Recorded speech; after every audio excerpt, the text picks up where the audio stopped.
Disclosure: the game featured in this video was provided by the publisher and/or developer at no charge for review purposes. Hello everybody, Bus here doing another first impressions video, this time on Jydge. Now, this is a top-down shooter, has co-op, it's got controller support. There are 18 levels, it's got 4 difficulty settings, it's got a huge amount of customization, which we'll talk about later. It's based in the Neon Chrome universe, and your job is simply to eradicate all crime in the city of Edenbyrg. Edenbyrg. They pronounce it in the game, I already forgot how to pronounce it. Not as important. Now, this is from 10 Tons, who did Neon Chrome, and as I stated earlier, this is based in the same universe, uses a lot of the same assets. The difference is Neon Chrome is more randomly generated, while this is handcrafted levels. Do I like this game? Oh yeah. Now, as I said, there's 18 levels with 4 difficulty settings. And each level has 3 objectives per difficulty setting. They can be as simple as kill every enemy on the level, rescue all the hostages, don't get spotted, only use melee kills. They're fairly diverse in the objectives you have to do. Now, I'm going to lead in and start with a few complaints before I even get into the gameplay itself. And that's with, as I've been playing this from an early access standpoint, so I've been watching as they've been balancing and patching and fixing everything. There are still many builds later on in the game that are just broken. And if you don't use them, you're imposing a challenge on yourself that you don't need to. As well as the stealth is just, I feel, too hard. Because the spotting mechanics, when you're trying to stay unspotted, you can be spotted completely off the screen. And all the really good stealth cyberware upgrades that you need tend to be unlocked later in the game, so stealth is kind of like an afterthought. On the plus side, you don't need the stealth medals unless you're going for achievements. Melee is another thing that's kind of, I wouldn't say useless, but it's not effective and not really good outside of the handful of medals that require you to do it. And again, at the end of the day, when you look at the upgrades and the weapons at the end of the game, there's no balance left anymore because you're at the end of the game. So the difficulty only tends to come down to RNG. Fine, not a big deal. Another thing, the lead weapons dominate the game. There are more lead weapons than there are others, and as you can see here, all the weapons I have here, you start with lead bullets, get a shotgun, then you get plasma, lasers, ion spread, which is pretty much an ion shotgun, sniper, which is self-explanatory, serial shotgun, which is my personal favorite, although I might be switching to ion spread later on. Once you get like serial shotgun or ion spread, you're not going to use too many other weapons. And it's the same with the gavel mods. You'll use certain ones at certain times, but most of the time you don't end up, you pick your ones you like and you stick to them. Like, for me, I use fast reload, murderous lead, and killing heals. But I'll change out killing heals for, say, citizen safe ammo if there's a lot of civilians on the level, because now I can't hurt them unless I blow them up. Long range is also very useful. Extended magazine, less useful. But that's the thing. Like, most of these upgrades are not fairly balanced in terms of, once you know what your build is going to be, you know what you're going to use, and you use it. Now, the specials are fairly balanced, but I find myself not using them that often, which is another issue. They're there, but you only need them against certain bosses and such, because most of them are explosions, and explosions kill civilians. Now we get to the cyberware, and this is where I feel everything is kind of out of whack. Because yes, there's a lot of great skills here, which is fine. But you're going to end up using faster movement speed. You're going to use your faster reload gavel mods. You're going to want to use things like your riot shield or the, or ruthless. You'll end up using sickness if you want to have an easier time because all your enemies now have half health. So there's really a handful of skills that are really useful, and then a whole bunch of them that are just kind of, this could be fun. Let's try it for a level. Tactical view is another one of those skills that's very, very useful.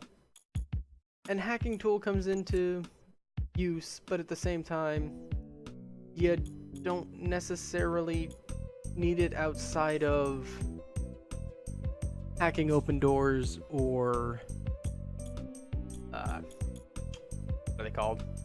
Crates. Evidence crates. So let's go ahead and jump into some gameplay now, and I can show you how everything works. We're gonna do double meat butchery, which has 3 objectives. Don't get spotted, which I'm not gonna be able to do because honestly, the stealth is pretty whack.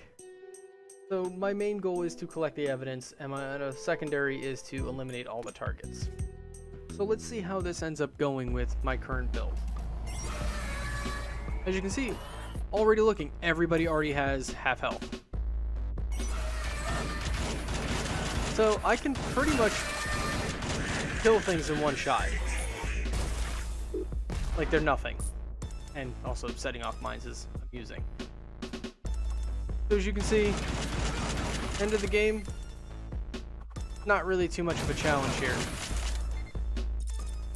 And because they already have half health, I'm doing even more damage to them because of another mod that I have. Which again, stacks upon stacks of these mods just make the game trivial. Bonk. And that's one of those things that I don't like.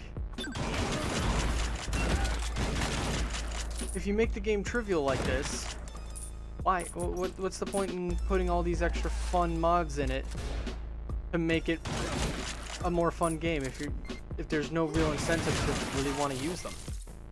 Now, do I think the game is bad because of this? Oh no. The game is fun. Because you get to... See, RNG, I got hit by a rocket, none of the shields do anything about it. Other than that, I'm not having any real difficulty with the game. And once you've taken out certain enemies, they're usually the ones with the stars or the skulls, you don't have to worry about them spawning again. And I already know if I collect all the evidence on the level, I turn around and have technically completed the level regardless of my survival. All well and good. As you can see, there were 2 guys there that are no longer there.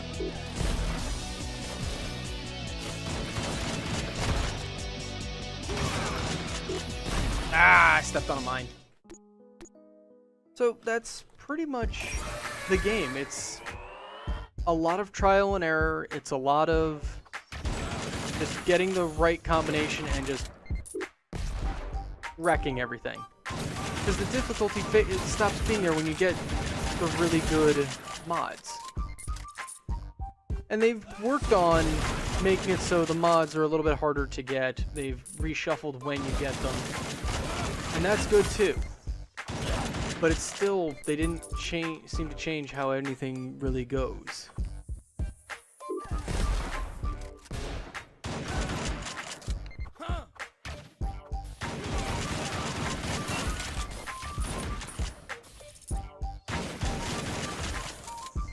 Also, I love the music.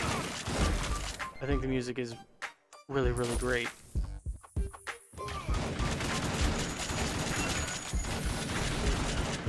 Hey, I eliminated all the targets, so I get that medal. Cool. Mines are also a thing. I guess would be the best way to put it. They're a nuisance.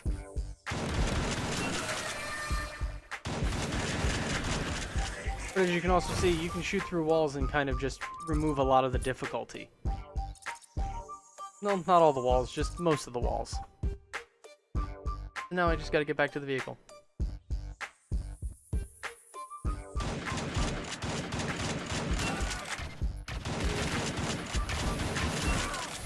Bam. Level's complete. I've killed everybody on it, now I just have to safely navigate to the end. Oh, hey look, there's a shortcut.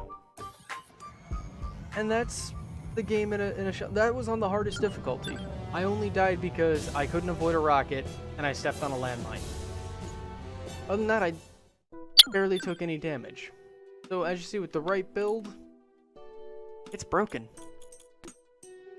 Which, it's been addressed on the forums that they're not really super balancing a lot of that stuff. Which is fine, because they want you to feel powerful at the end.